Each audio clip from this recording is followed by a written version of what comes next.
What is, for you, what is the most spiritual experience you've had while either listening or performing? Either being a part of a team, performing, or listening to music. Tell me like a spiritual encounter you had in a nutshell. Undoubtedly. We were in Alexandria, Louisiana. It was when I was with Jason Upton. And we went into this college auditorium, and I basically just put the recorder on and let it go.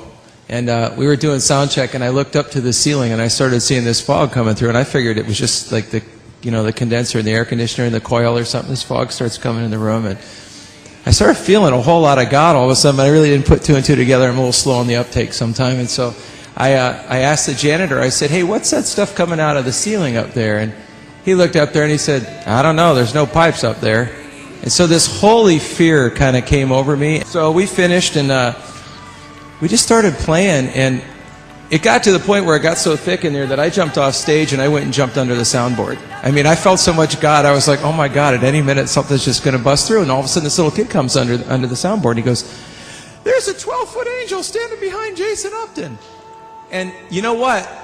I know I wasn't singing because I wasn't up there. William wasn't singing. Jason's singing, but there's 2- and 3-part harmonies going on in the room. And I'm going, what in the world? And I'm looking on the hard drive recorder, and it's recording it. And I'm thinking, if this is on here when I play this back, I'm going to come out of my skin. So all of a sudden, all this stuff happens. And Jason, I look at Jason, and he's up on stage, and his eyes are rolled back in his head, and he's teetering on his piano bench. I thought, oh my God, he's drunk. Oh, I thought that was something that he did all the time. And he starts saying, da, da, da. I thought he's completely lost it.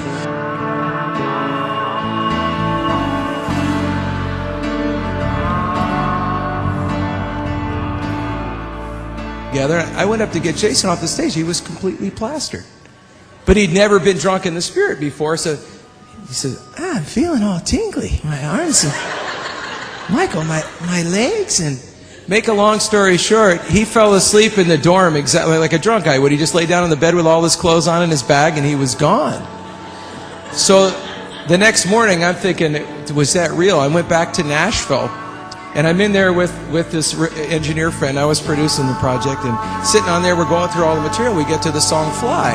And all of a sudden, I said, well, any minute now, if that was really an angel, and all of a sudden, ah! There's this perfect voice that comes flying. I went, whoa!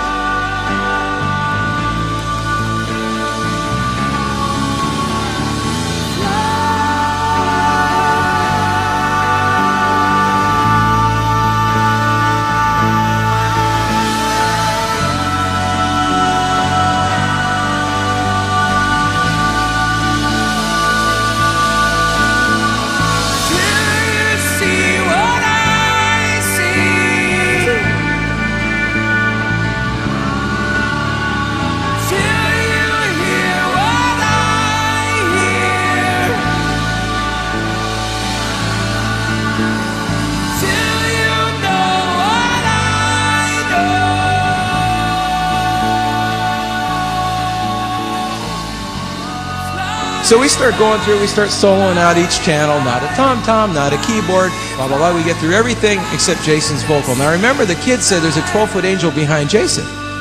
So we solo Jason's vocal track, and there's 2 waveforms on there, one little one and one big, big one.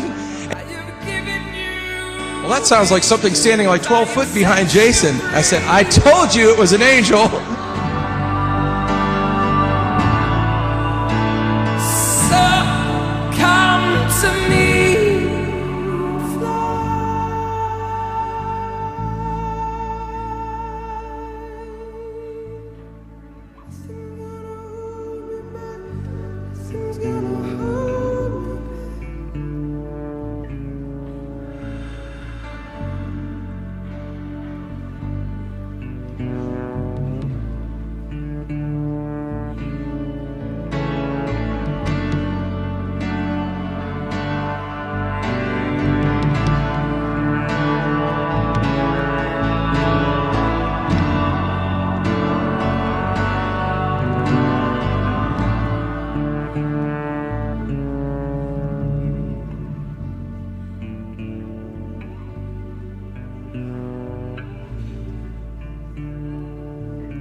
like a bird in the air.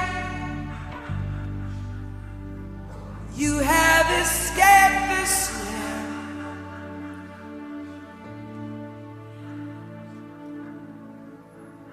Like a bird in the air. You've escaped the snare.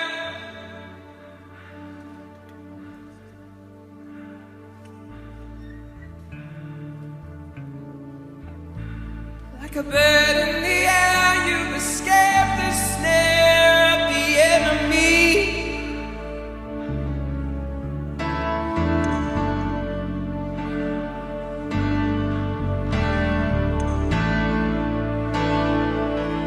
You have been set free.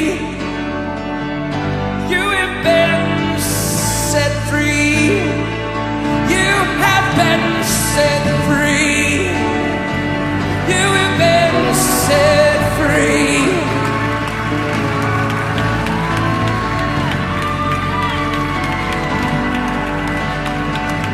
Nothing, nothing, nothing, nothing, nothing, nothing, nothing, nothing, nothing, no, nothing can ever hold you.